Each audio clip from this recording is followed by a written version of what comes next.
Anoche nos quedamos en que un grupo criminal emboscó y mató a 13 policías en el sur del Estado de México. Estos son los supuestos asesinos, los responsables de la masacre. Estos son los hombres que, según las autoridades del Estado de México, planearon, ordenaron y participaron en la emboscada que ayer dejó 13 policías estatales y ministeriales muertos en el municipio de Coatepec, Carinas. De la información proporcionada se desprende que Alberto Romero Pérez, alias Macrina, Gilberto Misael Ortiz Trujillo, alias Barbas, y Silverio Martínez Hernández, el Fierros, habrían actuado sin conocimiento de los líderes regionales de la familia michoacana, José Alfredo Hurtado Olascoaga el Fresa y su hermano Johnny alias el Pez, buscados por las autoridades y a quienes la banda Calibre 50 les acaba de dedicar un corrido.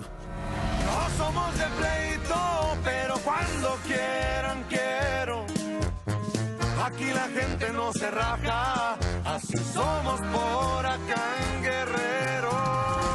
Fuentes de la Fiscalía Mexiquense informaron a Imagen Noticias que los pistoleros encabezados por Alberto Romero Pérez alias Macrina son una célula del cártel La Familia Michoacana, hegemónico en el sur del Estado de México y en sus límites con Guerrero, de donde también son originarios y a donde habrían huido algunos de los asesinos de policías.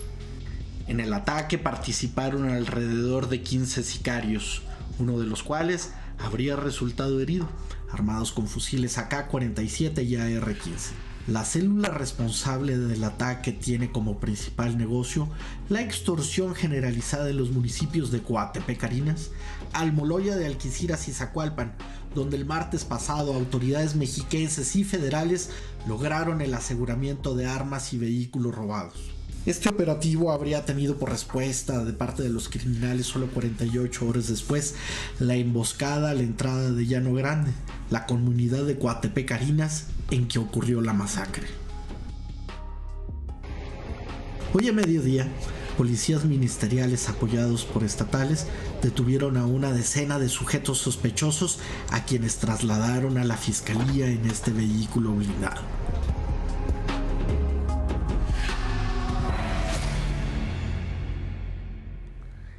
Y a pesar de estas imágenes, la Fiscalía del Estado de México no ha informado de manera oficial de alguna detención por este caso.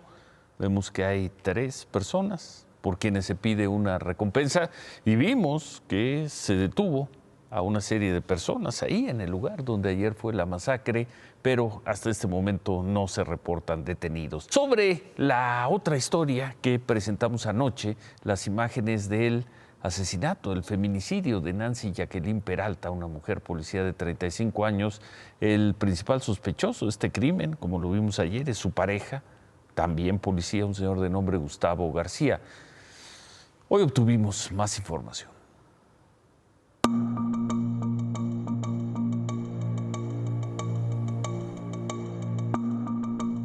Gustavo Antonio García Ábalos, de 27 años, era hasta principios de marzo policía segundo de la Secretaría de Seguridad Ciudadana en la Ciudad de México.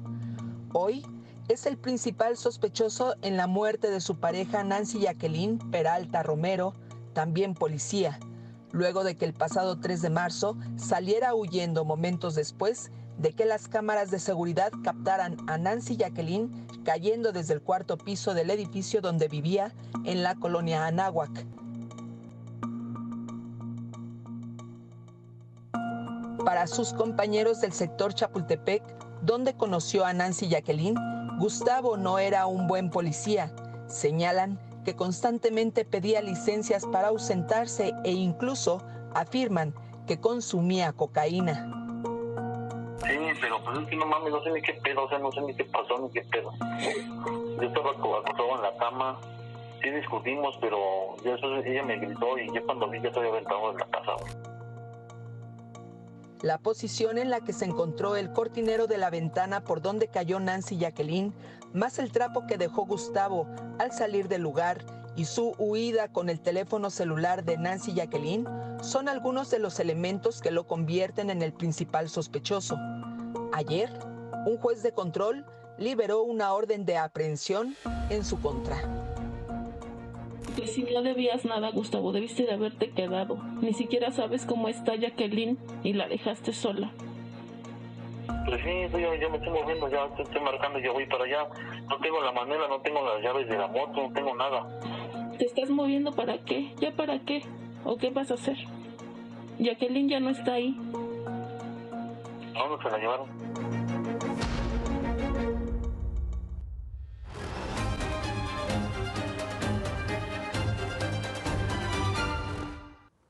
Y sobre estos temas, hoy policías ministeriales de la Ciudad de México detuvieron a la supuesta autora intelectual de aquel asesinato de 2 ciudadanos israelíes ocurrido en Plaza Arts en julio de 2019. Lo recordarán, aquí tuvimos las imágenes. Es la mujer que el día del asesinato citó a estos 2 ciudadanos israelíes en el restaurante Hunan y ahí, frente a ella, los mataron. Vanessa Bayar Fallas, esta mujer rubia que logra huir ilesa durante el asesinato de los 2 israelíes, es acusada por la Fiscalía de Justicia de la Ciudad de México de ser la autora intelectual del crimen.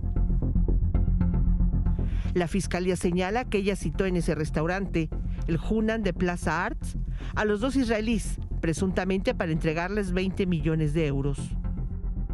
Un doble homicidio en el que ella es acusada de la planeación, que incluyó distraer la atención de la seguridad de la plaza comercial con disparos afuera de la plaza para darle oportunidad a los 2 asesinos de acercarse a sus objetivos dentro del restaurante y dispararles sin que nadie los detuviera.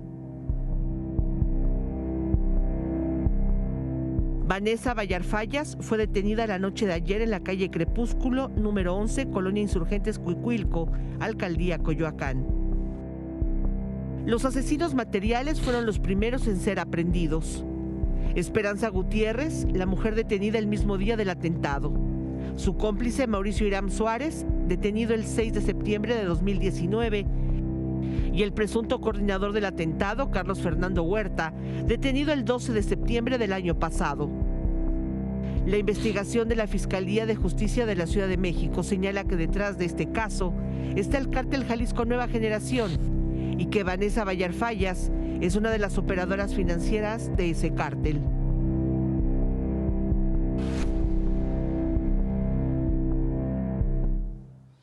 Detenida casi 2 años. Hubo mucha excitación, mucho nerviosismo, pero pues finalmente se reporta que no pasó nada más allá del susto. Minutos después de las 9, hace hora y media, se registró un sismo de 5.7, magnitud 5.7, con epicentro en Guerrero, a 60 kilómetros de San Marcos, es lo que se reporta. En la Ciudad de México fue casi imperceptible. En muy pocas zonas se reporta que se sintió el temblor, pero hubo un problema con la alerta sísmica. La nota no está tanto en el temblor, sino en la alerta sísmica. La jefa de gobierno, Claudia Sheinbaum, informó que no hubo daño, pero en algunas colonias como la Condesa, la Roma, en la Narvarte, en el centro, en la Escandón, incluso en el sur, en la colonia de San Mateo Jalpa, en Xochimilco, cuando terminó la alerta sísmica, se escuchó un mensaje pues, que suponemos era equivocado. Ha concluido el simulacro de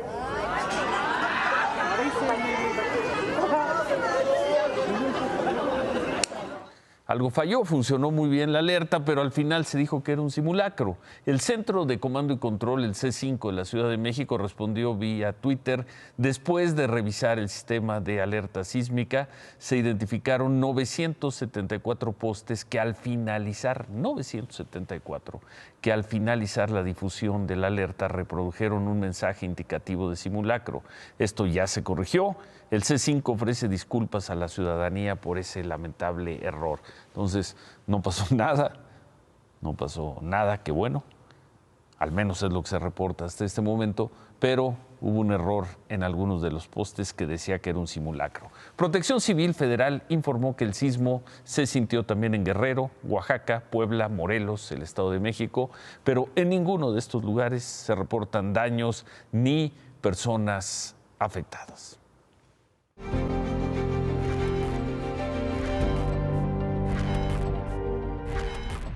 ¿En qué nos quedamos anoche? Anoche nos quedamos en que había un acuerdo entre los gobiernos de México y Estados Unidos para que Estados Unidos nos mandara algo así como 2,5 millones de dosis de la vacuna AstraZeneca, vacuna que Estados Unidos todavía no autoriza para que se aplique en su país.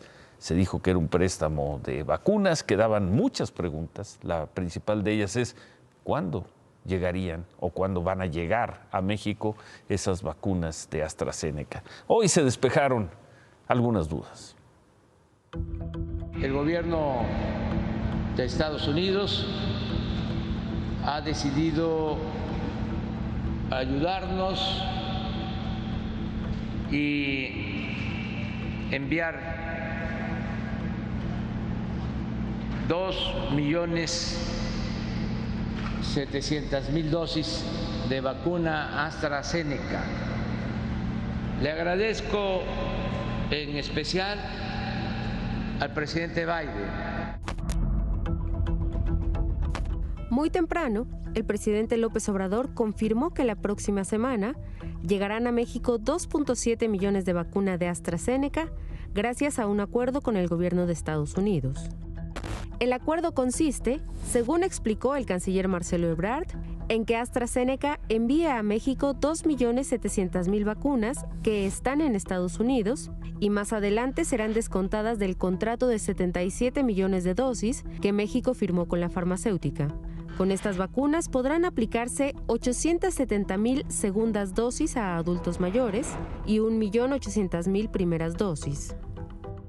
Nuestra prioridad es acceder a un primer número de vacunas de AstraZeneca porque México necesita ese número para la segunda dosis, para aplicar la segunda dosis, puesto que hemos observado retrasos en el mercado internacional o en los productores internacionales, a pesar de tener ya firmas y compromisos establecidos. Esta vacuna aún no ha sido aprobada en Estados Unidos y tienen 7 millones de dosis que no pueden aplicar hasta que terminen los ensayos. To be clear, this loan will not reduce the available supply of vaccines to Americans. The doses we are loaning are not approved for use in the United States. No American will be without a vaccine because of this action.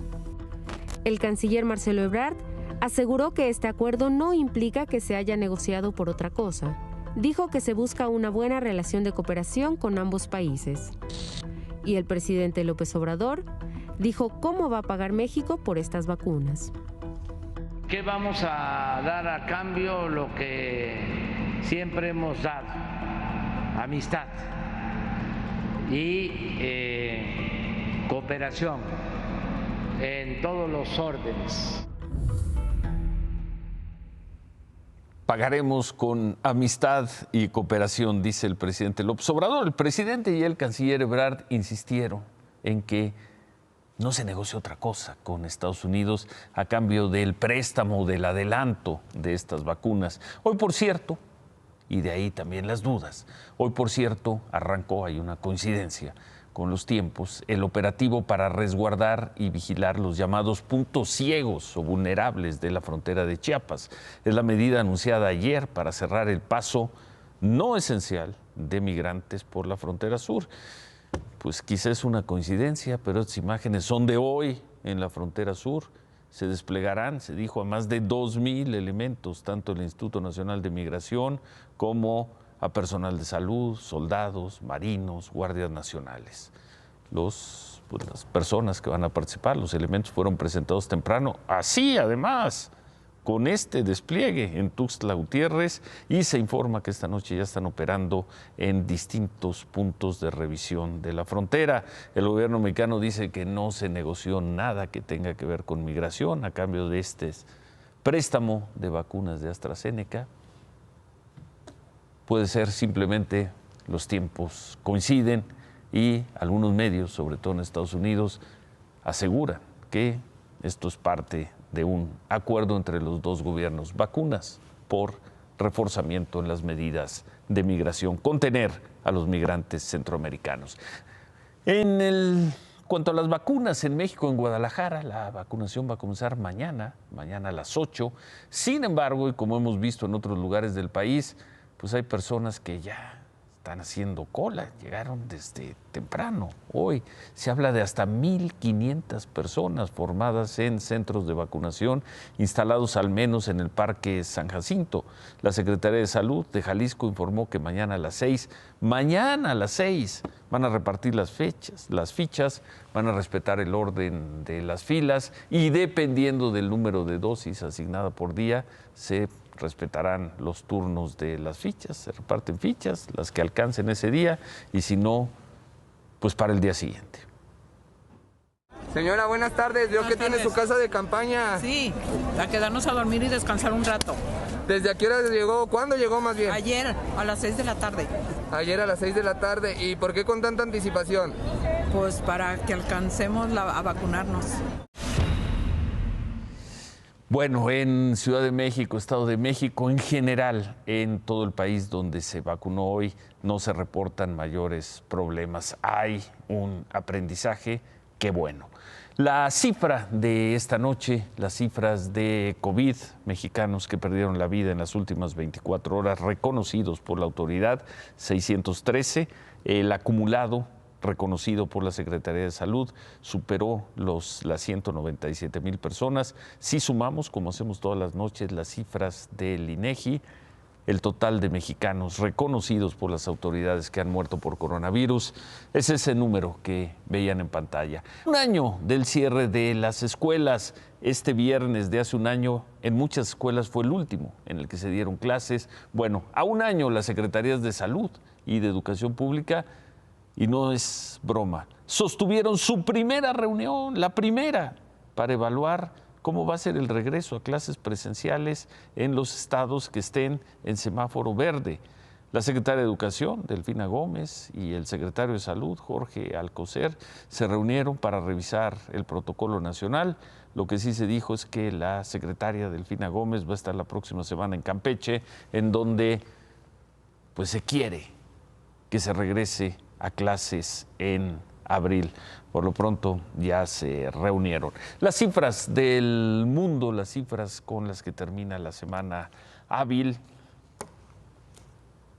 Brasil, aproximándose a los 300,000 personas muertas. En el mundo ya 2,700,000. Y en las últimas 24 horas parece que no hay nada que logre contener las muertes en Brasil. Otro día terrible, 2,815 brasileños muertos, reconocidos por las autoridades de allá, muertos por COVID.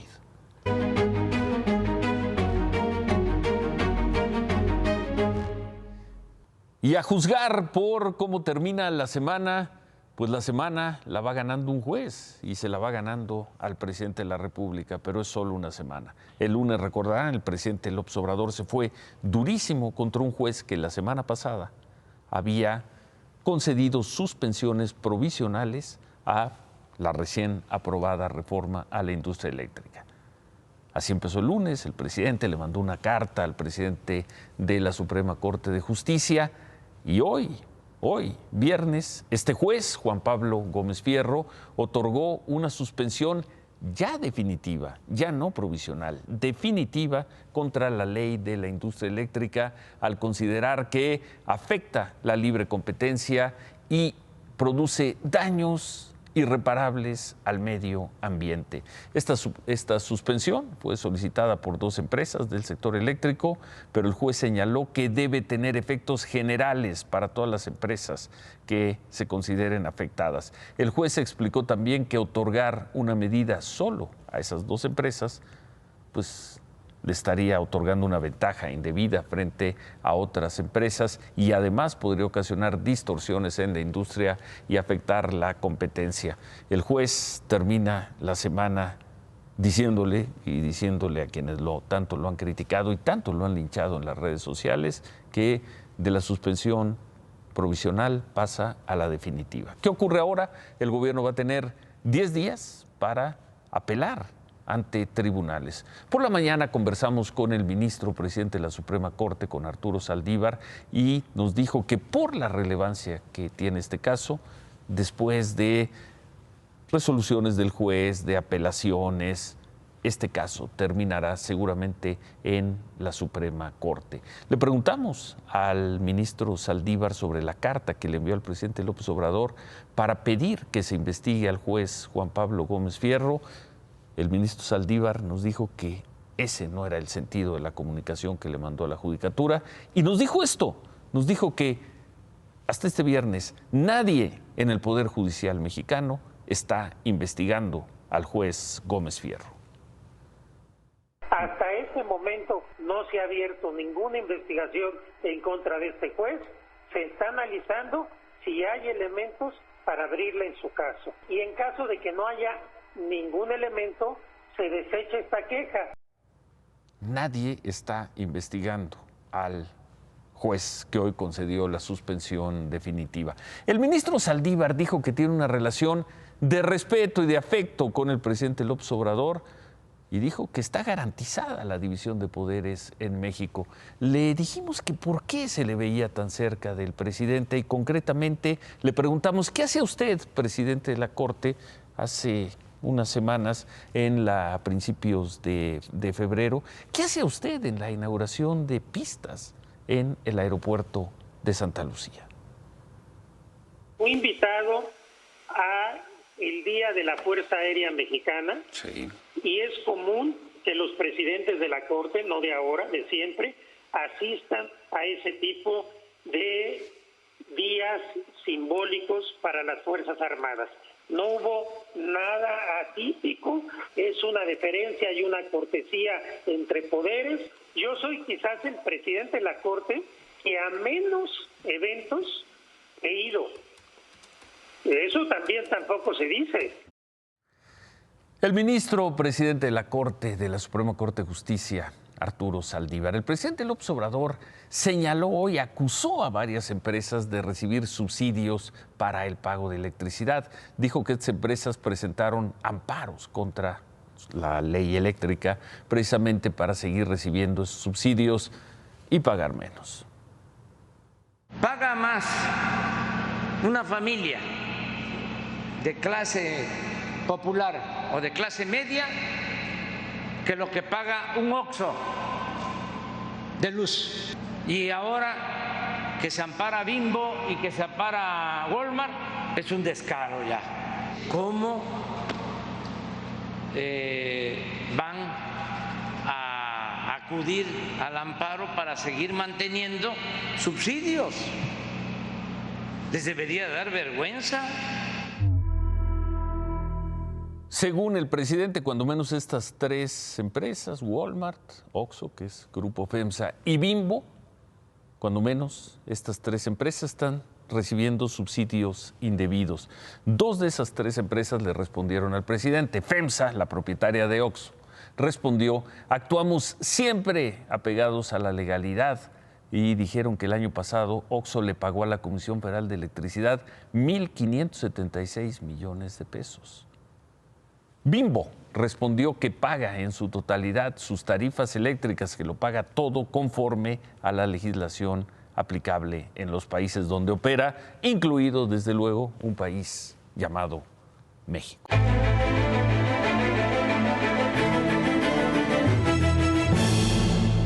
Y en otra historia muy controvertida por lo que ocurrió hoy, lo de hoy puede sentar un precedente, quién sabe qué consecuencias vaya a tener.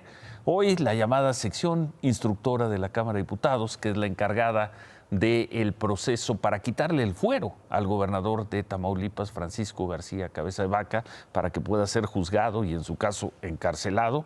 Bueno, la sección instructora inició este viernes sesiones públicas para revisar el caso.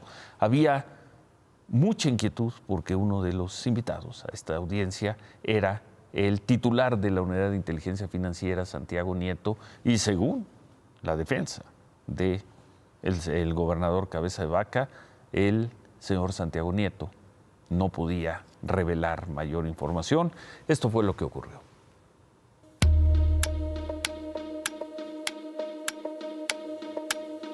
En la inauguración del Tribunal Mediático para ventanear los movimientos financieros de políticos bajo sospecha del gobierno, la Cámara de Diputados fue escenario virtual para conocer de qué se le acusa al gobernador de Tamaulipas, Francisco García Cabeza de Vaca, a quien la Fiscalía General de la República pide quitarle el fuero para seguirle un proceso penal. ¿Qué se denunció? Se denunció una compra de departamentos con recursos de posible procedencia ilícita. Las operaciones no son acordes con sus declaraciones patrimoniales, ya que de 2015 a 2019 reportaba ingresos por 42.1 millones de pesos, es decir, declaró un 33% de sus ingresos. Santiago Nieto presentó detalles de casas, departamentos y ranchos en México y Estados Unidos, propiedad del gobernador y de sus familiares, y habló de empresas fachada utilizadas por el narco. Eso no quiere decir que el cártel de Sinaloa esté relacionado con el señor Francisco N. Lo que quiere decir es que las empresas que fueron utilizadas y con las que tiene transacción financiera, las dos empresas que terminaron enviando dinero a la SOFOM, son empresas que han sido utilizadas por el crimen organizado. Fue una comparecencia convocada por diputados para conocer las operaciones que la Unidad de Inteligencia Financiera detectó y que dieron paso a la investigación por presunto fraude fiscal en la venta de un departamento. Pero en su exposición, Santiago Nieto fue más allá del departamento. Habló de obras públicas inconclusas en Tamaulipas, del pasado del gobernador, y lo vinculó con sucias inversiones en energías limpias. El rancho se encuentra en Soto de la Marina, Tamaulipas. Resulta relevante porque muchos de estos están relacionados con la idea de generar campos de energía eólica. Y ahí estaba en este Zoom, pero sin participar el gobernador García Cabeza de Vaca. Quien sí participó fue su abogado, defensor Alonso Aguilar Sincer, cuestionando la participación que estaba teniendo el titular de la Unidad de Inteligencia Financiera, Santiago Nieto, diciendo que había ido más allá del tema, motivo del desafuero, que era la venta de un departamento en la Ciudad de México. Y así se dio pues esta discusión entre Santiago Nieto y el abogado Alonso Aguilar Sincer. Está proporcionando datos el señor jefe de la unidad que no son materia de la solicitud de la Fiscalía y que me parecen que son impertinentes. Bajo ninguna circunstancia nosotros estamos calificando nada, simple y sencillamente estamos describiendo hechos. El objeto de la pregunta, lo voy a decir, es que en la denuncia no aparece. Quiero decir que no me molesta el licenciado Aguilar Sincer, como tampoco me molestó cuando me denunciaron por el tema de César Duarte, que por cierto está preso en Estados Unidos, por los mismos argumentos que hoy usted ha expresado. Doctor, yo nunca le he presentado a usted una denuncia, ni en el asunto de César Duarte, ni de nadie. Si ofendí a la defensa en algún momento, le ofrezco una disculpa y recibo la aclaración pertinente que se me ha hecho. Los representantes de la Fiscalía impugnaron en varias ocasiones las preguntas que el abogado defensor hizo tanto al procurador fiscal Carlos Romero como al titular de la UIF, quien aprovechó la ocasión para precisar que esta no es, dijo, una persecución política. No hay ningún tipo de persecución política, nada está orquestado en ninguna parte del país. Se trata simple y sencillamente del cumplimiento de las normas del Estado de Derecho. Y así estuvo la sesión. La crítica de la defensa fue más hacia la participación de Santiago Nieto, no así a la que también tuvo el procurador fiscal Carlos Romero. Por la tarde, el gobernador de Tamaulipas respondió a lo que expuso Santiago Nieto ante los diputados. La solicitud de desafuero presentada por la Fiscalía General de la República se basa exclusivamente en la compra-venta de un departamento que fue reportado con toda puntualidad en mis declaraciones patrimoniales y fiscales.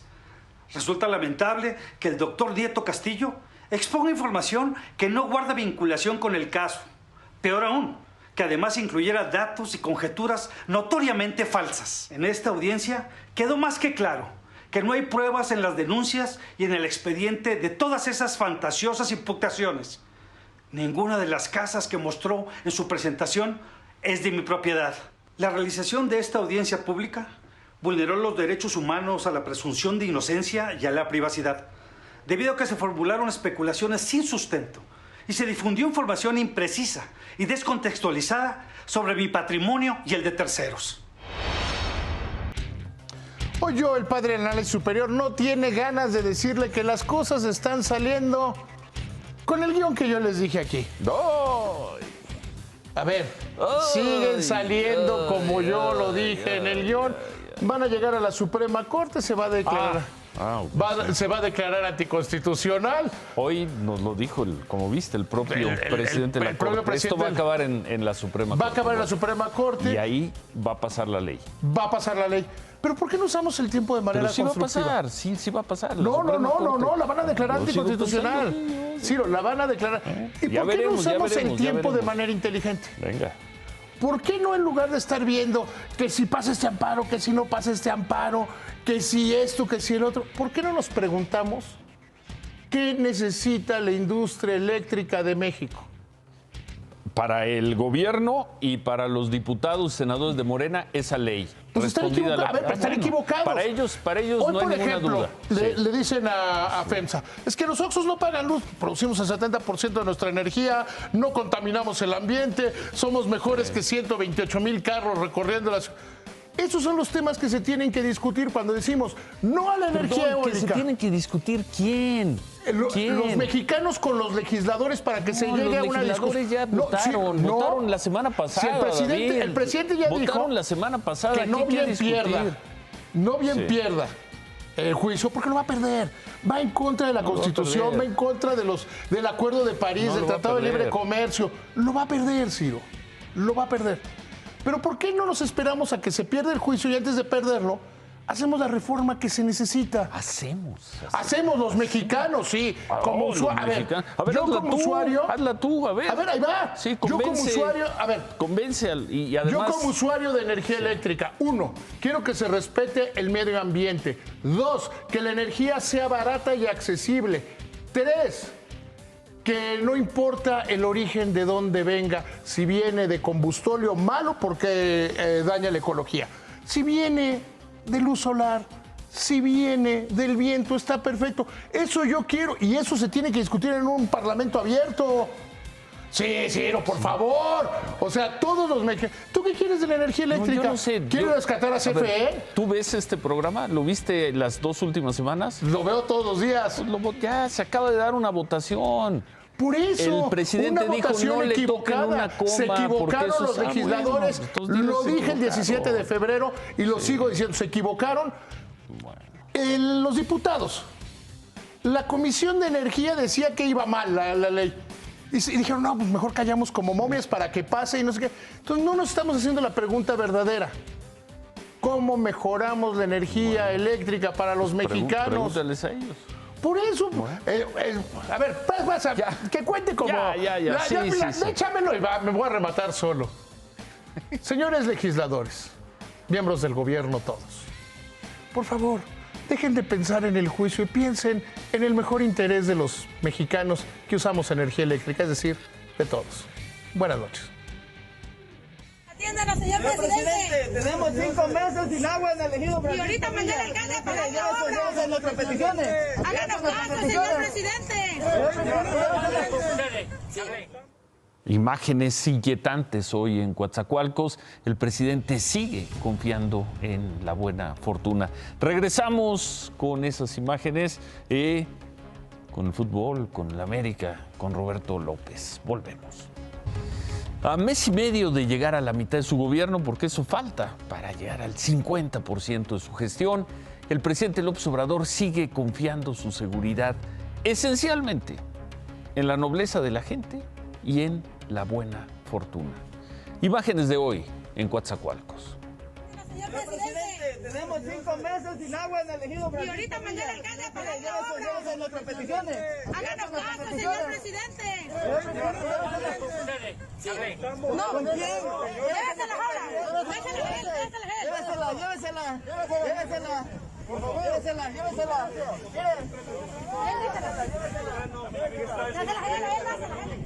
No les hace caso a las personas, no quiere dar entrevistas, no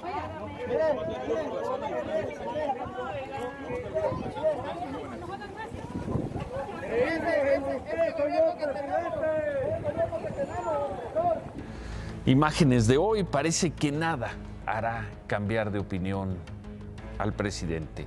Fuera de Palacio Nacional se siente invulnerable, indestructible.